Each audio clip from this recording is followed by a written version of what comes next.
Hey, True Believers, Englentine here, jumping back into some new comic books. Robin Hood, Jasmine, Aliens vs. Avengers. That had me intrigued. But then I saw Tinian's continuing his whole nice house thing, so I figured I would check it out. So let's get to it. Kick back, relax, and let's get this party started. I know you're gonna dig this.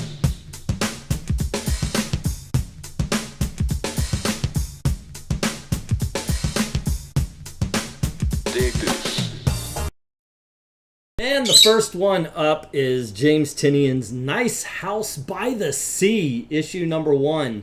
And we find out, oh, okay, so there's a whole bunch of other houses. It's not just the one by the lake. There's going to be one by the sea, maybe by the bay, the lagoon, the fjord.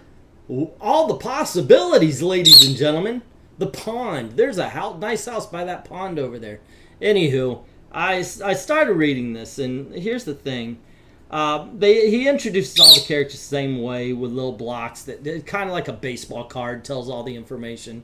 Not one of these people that we're following here are actually normal. It's like, oh, this one's a writer, and he's a Pulitzer Prize-winning writer. This guy's an actor, and he's won 8 Tonys and 15 Oscars, and I'm exaggerating.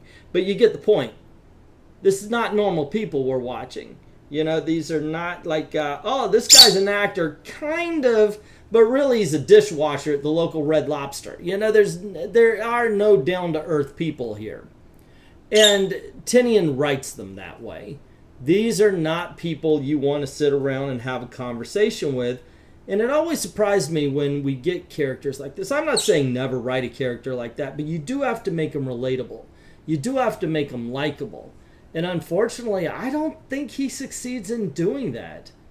I really don't. And considering that is the crux, that is the meat and potatoes of this series, of this book, it's very important. Now, like the original series, there's a mystery created. As a matter of fact, there's a really good cliffhanger in this book as well. I didn't hate the book, and I was following through. It was interesting to find out that they're controlling the weather in this particular house, that they were given control over the climate, and I kind of dug that part. At least that moved the story forward, but ultimately this book felt like the last series, just in a different house. I mean, it's time to move. If you're going to do anything with this, you got to move it forward a little bit. And if anything was moved forward in the first issue, it really was only by a little bit. Our Grimm Fairy Tales guilty pleasures. I don't feel guilt. I never feel guilty about what I like. But it is something that I do read a lot of these. And there's not a lot of them that I would go, woo, that was a great comic book.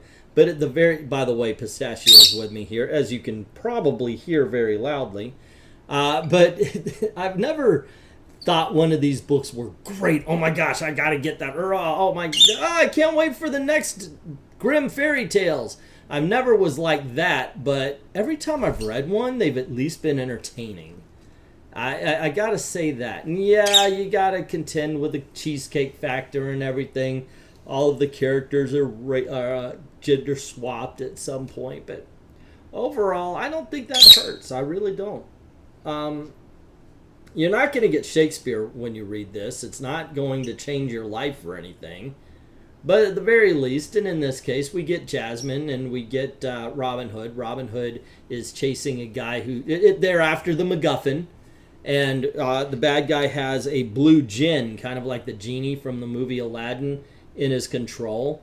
And so Robin gets whisked away into the land of Agrabah, I guess, because she meets Jasmine there, and okay, it's them trying to get the MacGuffin. That's it. It's a very silly and simple plot.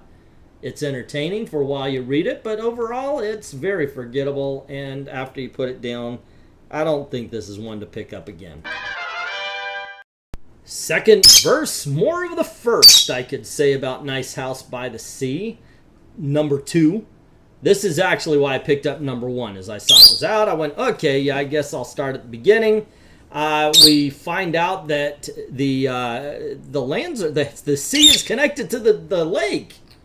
And we see the original characters come back, and they start bitching at each other. Apparently, they know some of the characters that are in the nice house by the sea, and they just, oh my gosh, you're still alive. You're still alive. I can't believe it. And there's a lot of bitching. There's a lot of moaning and stuff like that. Overall, I'm losing interest. And I thought of something.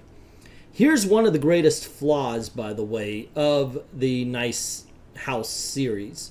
By the way, this is not one of the flaws. These opening pages are actually pretty cool. They're awesome. The fatal flaw is that I was thinking, if this doesn't lead somewhere, if this isn't a lie, if the world is really blown up and all is lost, then this is truly nothing but an exercise in futility. It's also an exercise in, well, maybe not an exercise, but we just end up hanging around a whole bunch of unlikable characters for nothing. I mean, you could literally do this same thing, but they're on vacation. You know, there's a couple of sci-fi elements in this, as, you know, people can't die, they can change the weather, and so forth and so on. But ultimately, it's a whole bunch of what we would have called yuppies in the 1980s talking to each other. And it's just insufferable at this point. This is the book. This is the book that called me out of retirement. I do not read new comics. I've got a shelf full of trade paperbacks I haven't read. I've got a lot of them are Golden Age and Silver Age, and I'm having a blast in the past.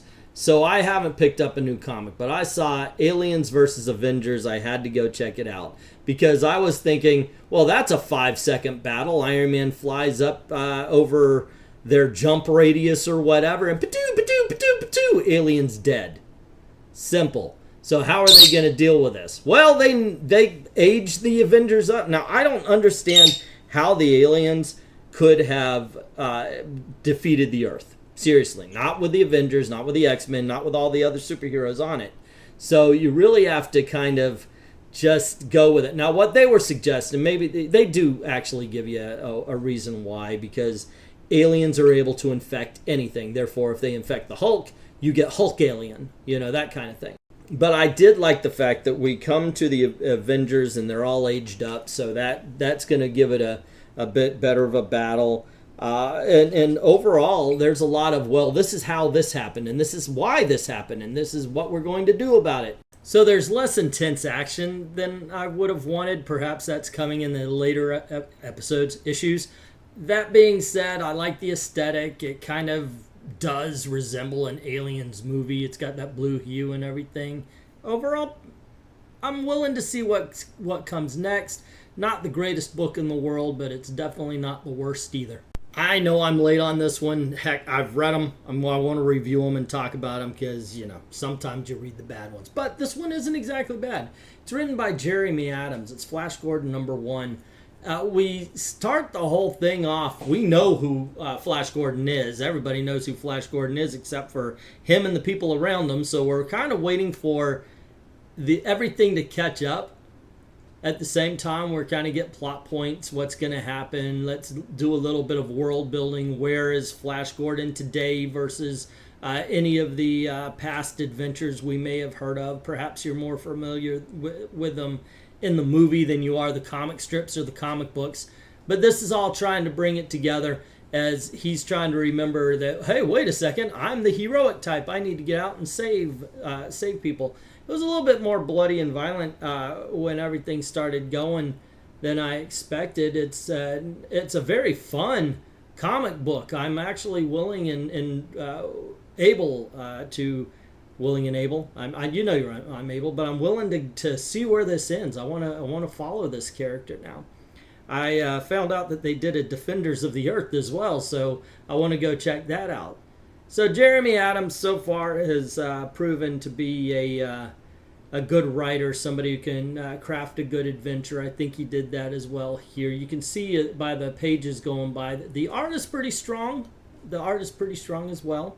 overall, if you haven't checked this out, I do recommend you give it a try. Like I said, I'm a little bit late, so they're probably on issue 3 or 4 at this point in time. But like I said, I read it. I'm going to review it.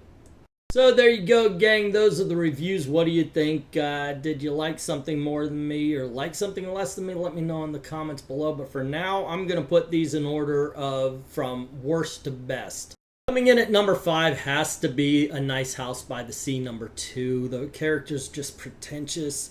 I didn't like reading about them. I didn't want to hang out with them. Reading issue number 3 is in jeopardy right now. I don't know if I would or not. I still like the premise, but it's time to open it up a little bit. We're meeting people who are confused. That's what we did in the first series. It's time to move forward a little bit more. Well, I wish this wasn't true, but as I read this, I was like, oh, goodness gracious. Another thing where they can't, like I said, they can't write about a grocery clerk. They can't write about the dude that runs the drive-thru at the Taco Bell. Everybody's saved. Every one of this guy's friends was some sort of Moulin Rouge style artiste who believe they're the top creatures of the earth. Coming in right in the middle at number 3 is Robin Hood and Jasmine. Not a bad book at all. It's not a particularly great book at all either. The writing seemed to be very, I don't know, juvenile, I guess. If you say, hey, I'm going to have an adventure where my 2 heroes go to the desert and they fight a genie, you probably could have made this up yourself. I wouldn't be surprised if it was scripted by AI. Second place has to be Aliens vs. Avengers. I think if there was a little bit more story and a lot less exposition, maybe it would have been better, if that makes any sense at all. It really does seem like it was like, hey, remember this guy? And they give a whole big laundry list of things about the guy rather than showing us or continue the story forward. Still interested. I'll find out what's happening in issue number 2. It's not bad at all. And the best book of this particular video, I was about to say the week, but I don't know how long. I don't do these weekly. Anyway, this is the best book of the video here. It's a great adventure story, or not great, it's a good adventure story, and it's good to see the character back. Josh Williams treats him with some respect, at least. I'm interested in seeing where this series goes and how Dale Arden and the rest of the gang are going to kind of fold on into it. I know I'm behind, but hey, better late than never.